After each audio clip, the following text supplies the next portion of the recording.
मथुरा के श्री कृष्ण जन्मभूमि और शाही ईदगाह मामले की सुनवाई शुक्रवार को इलाहाबाद हाई कोर्ट में हुई। इस मामले में भगवान श्री कृष्ण की 13.37 एकड़ भूमि, प्राचीन गर्भगृह, श्री कृष्ण कूप और मंदिर संरचना से संबंधित सिविल वादों की सुनवाई की जा रही है। सुनवाई की अध्यक्षता न्यायमूर्ति अवनीश सक्सेना की सिंगल बेंच कर रही है। कुल 18 वादों पर एक साथ सुनवाई हो रही है, लेकिन कोर्ट ने अब इन मामलों की अलग अलग सुनवाई करने का निर्णय लिया है। कोर्ट ने सभी पक्षों से 20 फरवरी 2026 तक लिखित आवेदन दाखिल करने के लिए कहा है। इसके बाद मामले की सुनवाई क्रमवार की जाएगी। इस दौरान भारतीय पुरातत्व सर्वेक्षण विभाग से जवाब भी दाखिल करने के निर्देश दिए गए। विष्णु शंकर जैन ने खुद को सभी वादों का प्रतिनिधि अधिवक्ता बनाए रखने की मांग की है। वहीं शाही जामा मस्जिद शब्द हटाने की प्रार्थना पत्र भी कोर्ट में प्रस्तुत किया गया है। श्री कृष्ण जन्मभूमि को आप किस तरीके से देखते हैं और आपने याचिका में क्या मांग किया? श्री कृष्ण जन्मभूमि को हम इस तरीके से देखते हैं, श्री कृष्ण जन्मभूमि का केस अब हम लड़ेंगे, महाराज जी के साथ हैं और हमारा यज्ञ भी चल रहा है, माँ बगलामुखी पीताम्बरा महायज्ञ भी चल रहा है और हम लोग मंत्रों के द्वारा भगवान का घर वापस कराएंगे। जहाँ जब तक चल रहा केस चलेगा तब तक हम लोग लड़ते रहेंगे। क्या नाम है आपका? हमारा आदित्य नाम है। आज जन्मभूमि की मामले की सुनवाई थी, क्या आप लोगों ने दिया? क्या जी, लास्ट टाइम जो कोर्ट ने 12/12/2025 को ऑर्डर जो पास किया था, उसमें ये कहा गया था कि जितने भी सूट्स हैं उसमें कुछ एप्लीकेशनें पेंडिंग है। जैसे हमारा सूट, हम सूट नंबर 4 में अपीयर कर रहे हैं, तो उसमें जो भी एप्लीकेशनें पेंडिंग है उसके रिगार्डिंग ऑब्जेक्शन फाइल होने थे। ऑब्जेक्शन फाइल होके आज के लिए फिर उसका डिस्पोजल के लिए डेट लगी हुई थी।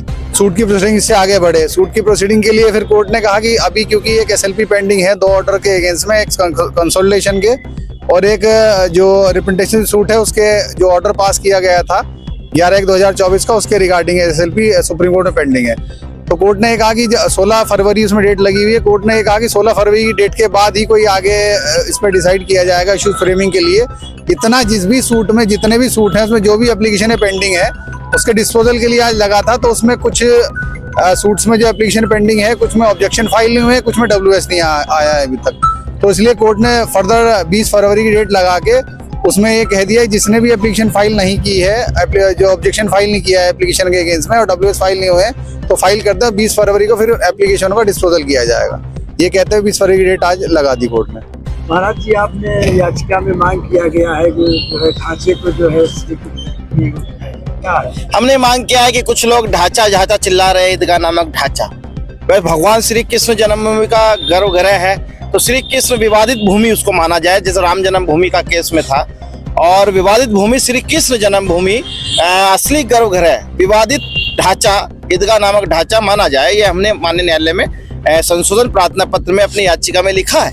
साथ ही हमने लिखा है कि क्योंकि बिजली का बिल, टंकी का बिल वहाँ हम लोग जमा करते हैं, ट्रस्ट के द्वारा जमा होता है, मंदिर पक्ष उसको जमा करता है और नगर निगम ने भी साफ साफ लिख के दिया है कि ईदगाह नामक ढांचा के पास मथुरा वृंदावन में कोई संपत्ति अभिलेखों में दर्ज नहीं है। तो क्यों हम उनको माने? कोई टाइटल उनका नहीं है। तो हमने माननीय न्यायालय में ऐसी याचिका की है और हमें उम्मीद है कि अगली डेट पर जैसे उनकी आपत्ति आएगी, वो आपत्ति नहीं दे रहे हैं, आज भी उनको दोबारा आदेश किया गया कि आपत्ति दीजिए, तो उसके बाद माननीय न्यायालय इस पर निर्णय लेगी। और विशेष रूप से हम साफ साफ कहना चाहते हैं कि वह हमारे भगवान का घर है। यदि आपके अल्लाह का वहाँ जन्म हुआ तो उसका प्रमाण दे दीजिए, हम अपना मुकदमा वापस ले लेंगे। या कोई एक ऐसा कागज दे दीजिए हमको कि आपके नाम में संपत्ति हो, 13.37 एकड़ जमीन का कोई भी कागज दे दीजिए, हम आप मुकदमा वापस ले लेंगे। अब देखिए, हमारे साथ में छोटे छोटे शाखा भी आ गए हैं। ये सबसे छोटे शाखा भगवान के केस लड़ने के लिए आए, तो ये हमारा सनातन का केस है, जन्मभूमि का केस है। और हम साफ कहना चाहते हैं, हमारी जगह भगवान की जगह है, इसको वापस दिया जाए। हम कानून प्रिय व्यक्ति हैं और कानून से हम लोग आ रहे हैं। Bureau report KAN news.